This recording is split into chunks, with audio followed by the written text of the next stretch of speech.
What I'd like for you to do right now, I want you to think about your dream, because I'm in a room full of dreamers.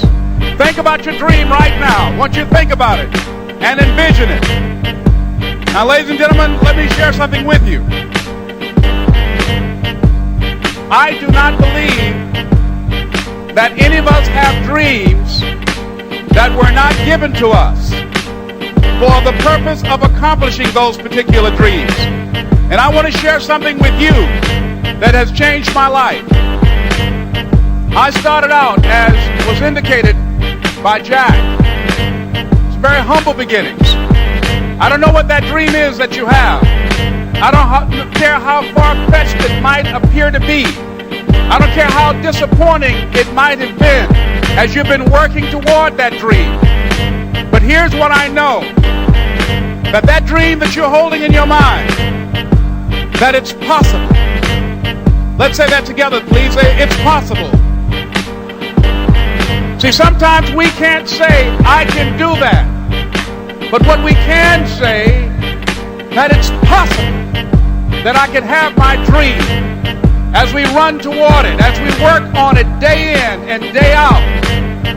No one, ladies and gentlemen, could have convinced me when I started out just over 6 years ago, working on my dream. And I want you to think about whatever your dream is, because I was willing to take a chance. And most people won't do that. Most of the people that you talk to try and bring them into the business, these are not risk takers. Most people have done all that they're ever going to do. They raise a family, they earn a living, and then they die. But people who are running toward their dreams, life has a special kind of meaning. And here's what I will share with you, that in the process of working on your dreams, you are going to incur a lot of disappointment, a lot of failure, a lot of pain, a lot of setbacks, a lot of defeats. But in the process of doing that, you will discover some things about yourself that you don't know right now. What you will realize is that you have greatness within you. What you'll realize is that you're more powerful than you can ever begin to imagine. What you will realize is that you're greater than your circumstances, that you don't have to go through life being a victim. As Jack indicated, I was born in Miami, Florida, the area called Liberty City, in an abandoned building on a hard linoleum floor with my twin brother. We were 6 weeks of age. We were adopted. When I was in 5th grade, I was identified as EMR, labeled educable, mentally retarded, put back from the 5th grade into the 4th grade, and stayed in that category until I got out of high school. I don't have any college training, but I met a high school teacher who one day changed my life. I was waiting on another student, and when he came in, he said to me, "Young man, go to the board and write what I'm about to tell you."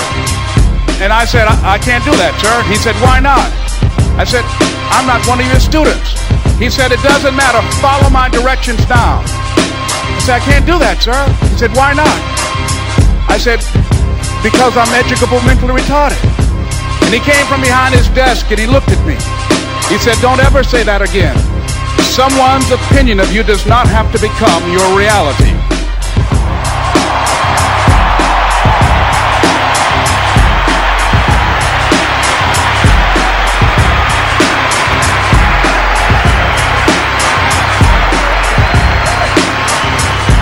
And that man, Mr. Leroy Washington, did something for me. He started planting seeds in my mind that enabled me to begin to dream, as Dexter has been doing for you. And ladies and gentlemen, I started working on my dream. And most people don't work on their dreams. Why? For many years I didn't. One is because of fear. The fear of failure. What if things don't work out? And the fear of success. What if they do and I can't handle it? The other thing is that most people, ladies and gentlemen, they get comfortable. They stop growing, they stop working on themselves, they stop stretching, they stop pushing themselves, and they end up becoming very cynical about life as they throw in the towel on themselves and on their families and on their dreams. And the other thing is that most people don't feel worthy. What I'm doing now, I could have been doing years ago. But because I did not have a college education, because I didn't believe in myself, Because I allowed other people's opinion of me to control my destiny, I didn't act on my ideas. So I applaud you for your dreaming, for your running toward your dream. I applaud you for believing in yourself, because that's what life is about, stretching and challenging, looking for ways that you can begin to improve yourself.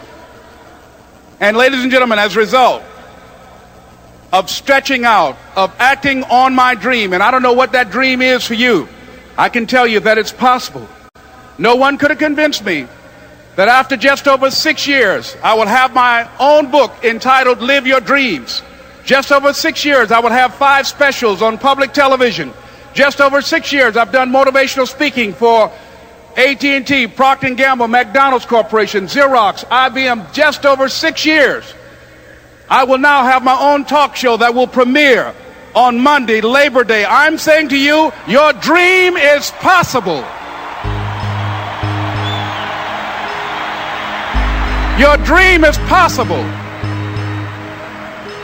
But not only is it important that you believe and begin to know that it's possible for you to live your dream as you run toward it, but I've done something that I want to share with you called Choosing Your Future. In fact, I've developed a set of tapes talking about how to begin to create your own reality by choosing your future.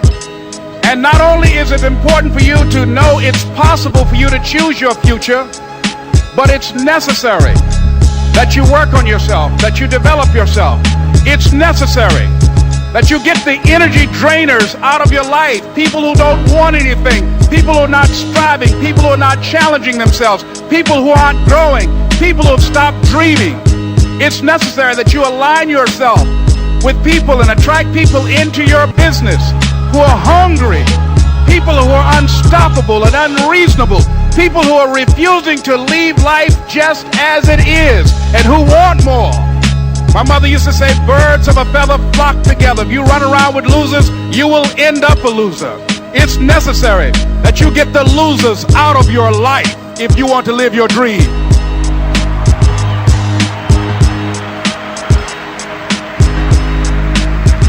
It's necessary to know that everybody won't see it, that everybody won't join you, that everybody won't have the vision.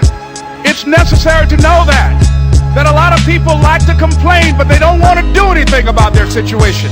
That you are an uncommon breed. You have to know within yourself that I can do this. Even if no one else sees it for me, I must see it for myself. That's necessary. It's also, ladies and gentlemen, necessary that you be creative when you're working on your ideas. That you understand the importance of changing up, of readjusting your strategies. Many times we can have a great idea, but if you're not advancing it in the right way and things don't happen, you become discouraged and think the idea doesn't work. No, that's not true. It's necessary that we become creative. I remember when I was in New York walking down the street, and a guy approached me and said, "Hey, mister, can I shine your shoes?" And I said, "No, I'm in a hurry. I don't have time." I kept walking. Someone else said, "Hey, man, your shoes look bloody. May I shine your shoes?" I said, "No, I don't have time. I'm sorry, I'm busy." And I was walking fast, and many people solicited me for my business. And then finally, a young man stepped in front of me, and he said, "Excuse me." And he started counting, 97, 98, 99, 100. He said, "Sir?" I said, "Yes." He said, "Come here, please." I said, "What is it?" He said, "Today is my birthday. And every year, just to thank God for another year of life, the 100th person who passes my shoe shine stand, I offer them a free shoe shine. Would you give me the honors?" I said, "Why, sure." I got up on the shoe shine stand, George, and I sat there, and he shined my shoes diligently. And when I got down, I looked at them, they were sparkling. And I was walking away, and I said, "Thank you." And I stopped, I said, "Excuse me, but how much do you usually charge?" He said, "Only $2. I said, "I tell you what, today is your birthday. Here's $5, keep the change." He said, "Thank you." As I was walking away, looking in the opposite direction at other people coming, he started counting again. 97, 98, 99, 100.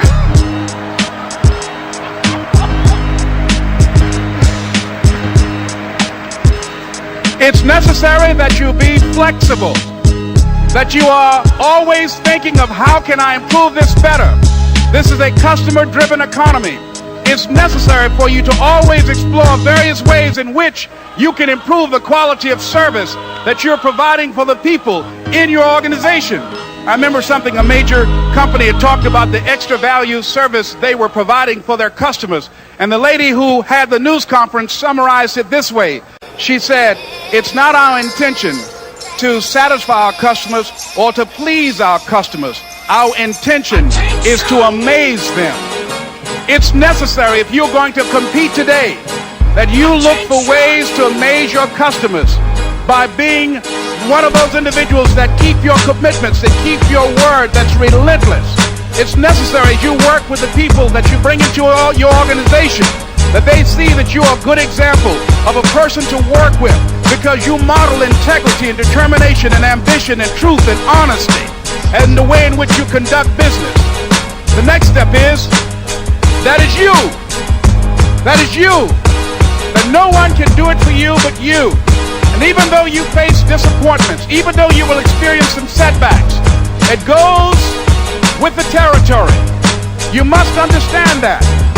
I remember I was playing a game with my 9-year-old son, John Leslie, and I beat him 10 straight games in a game called Connect 4.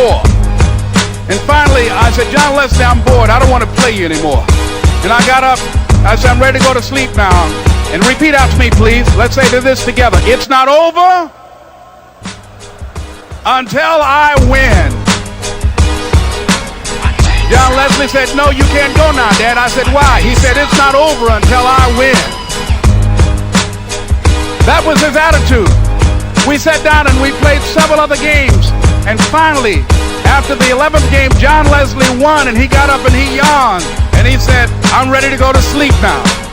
And I'm saying to you, what if all of us took that attitude after we face a rejection and a no, or we have a meeting and no one shows up, or somebody say, you can count on me, and they don't come through?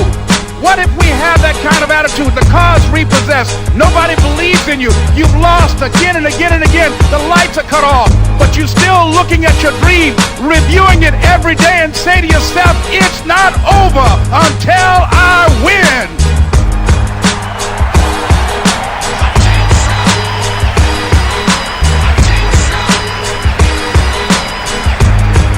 Life will yield to you.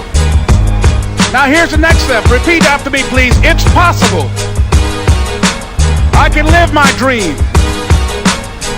It's necessary. I work on myself. Surround myself with winners. Become creative. It's me.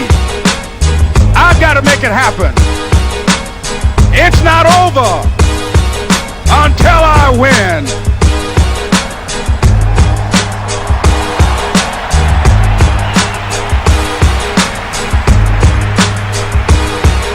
The next thing that's important to know, yes, it's possible that you can choose your future and direct the course of your life as you run towards your dream. It's necessary that you have goals, that you write those goals down, that you plan, that you think constantly of how you can begin to improve what it is that you're doing. If it's your presentations, if it's your recruiting skills, whatever that is, it's also necessary that you look for ways to always find a way to pull it out when everybody else thinks you're defeated. That you've got to take personal responsibility to know that in order to become successful, you've got to make it your personal business to do it. But the next thing, ladies and gentlemen, I want to share with you that some of you already know that it's hard. It's not easy. It's hard changing your life. It was hard when just over 3 years ago in the Penobscot building in Detroit, Michigan, where I was operating my business, and I fell on some hard times, and I was sleeping in my office. It was hard coming into the lobby, and the security said, excuse me, Mr. Brown, can we see you for a moment? And I said, yes, and I walked up to the counter, and he gave me an envelope. And he said, would you mind reading it here? And I opened the envelope, and the envelope was from management that said, this is an office tower. It's not a hotel. Please do not sleep in your office. And I said, excuse me, sir. I said, I just work long hours. in creating my business. I'm an entrepreneur. And right now things are bad for me. But they're not going to be this way always. And I just asked for the opportunity to continue to operate like I'm doing. I'm not trying to make this my home. And it was hard coming through the lobby. And sometimes they would laugh. There's a guy talking about becoming successful. And look at him. He's bathing in the bathroom upstairs on the 21st floor. He sleeps on the floor. Him and two other dreamers up there. Look at him. It was hard, ladies and gentlemen, coming to speak to people. And I was facing financial difficulties in my own life. I was behind on my bills and my dreams, and I'm saying to them, you can live your dream. It was hard, ladies and gentlemen. It was very difficult to pick myself up each day believing that I could do it. There were times that I doubted myself. I said, God, why is this happening to me? I'm just trying to take care of my children and my mother. I'm not trying to steal or rob from anybody. Why did this have to happen to me? It was very hard. And here's what I want to say to you. For those of you that have experienced some hardships, don't give up on your dream.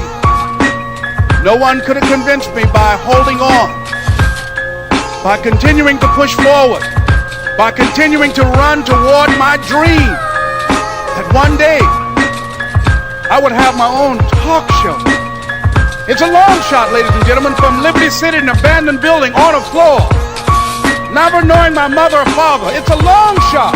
Being here with you today in this dome in Atlanta, it's a long shot.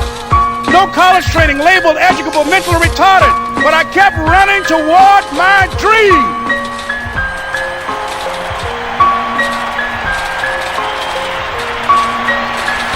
Don't stop.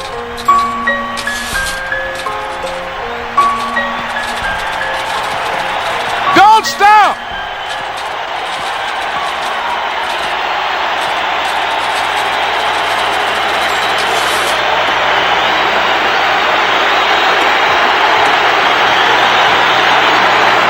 Don't stop running toward your dream.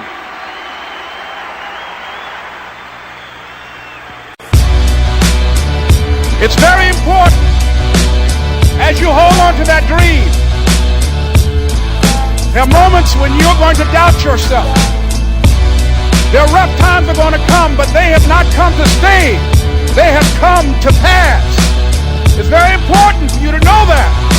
Don't say I'm having a bad day. Say I'm having a character building day.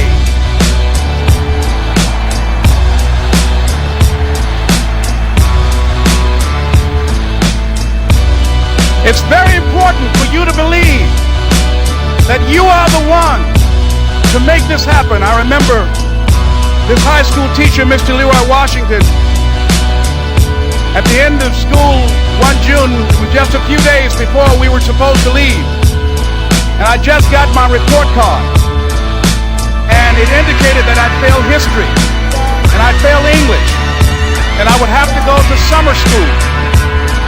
And I was feeling within myself that I was a failure, that I'm sure that most people in getting paperwork, and I was feeling down on myself and very negative. And Mr. Washington was giving a speech to the graduating seniors, and I was in 11th grade.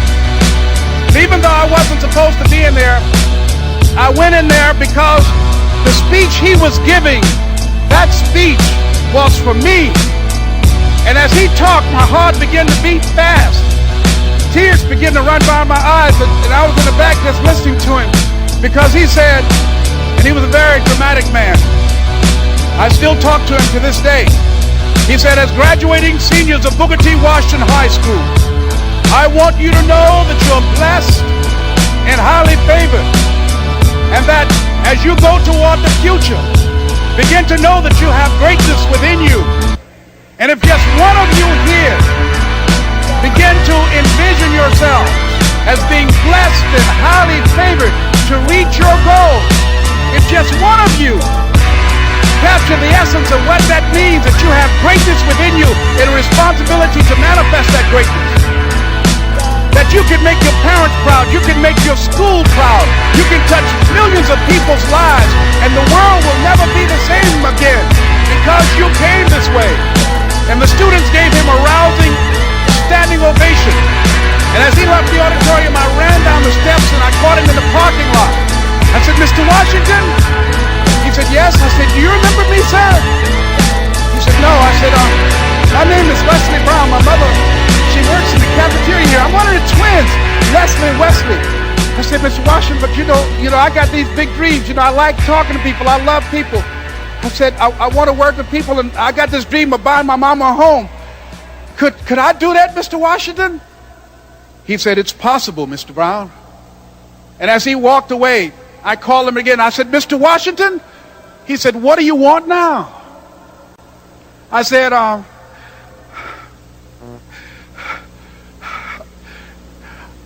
the one, sir. I said, I'm the one. You remember me, sir.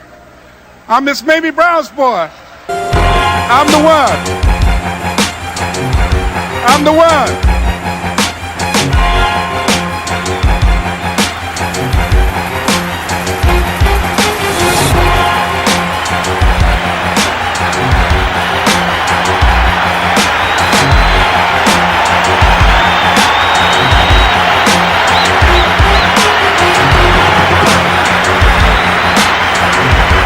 And you must feel that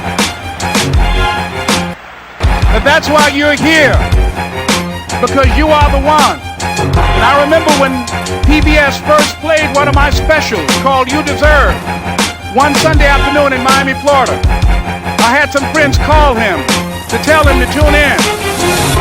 And he watched the program. He called me in Detroit, and I answered the phone. I said, hello. He said, may I speak to Les Brown, please? I said, who's calling? He said, you know who this is. I said, oh, Mr. Washington, it's you. He said, you were the one, weren't you? I said, yes, sir. He said, and you were so crazy. I said, I know, but I'm rich now.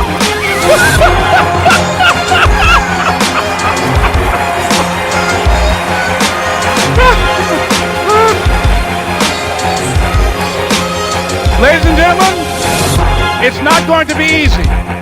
It was hard laying on the floor of the Penobscot building, looking out of the window, daydreaming, saying, Les, can you do this? Can you make this happen? I used to listen to tapes day in and day out about See You at the Top, my great friend Zig and Dennis Waitley and different other motivational speakers and Dr. Norman Vincent Peale. And Dexter saying, don't let nobody steal your dream. I used to ask myself, can I do this? And something said within me, you're the one. You're the one. And let me tell you something, ladies and gentlemen. While you're here, and before you go back home to your respective cities and communities, write down at least 5 reasons on why you deserve your dream. And why you won't give up.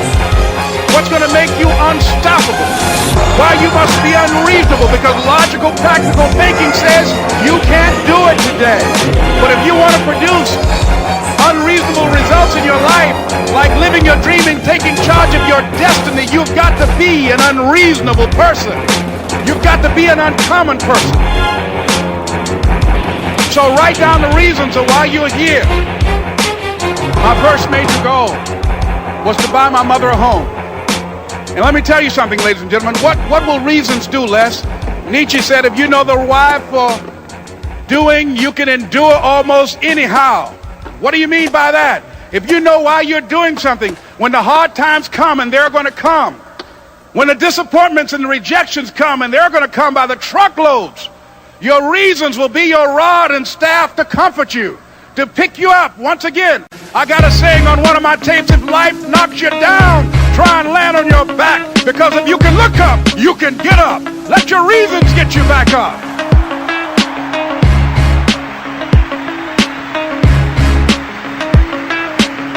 To make it.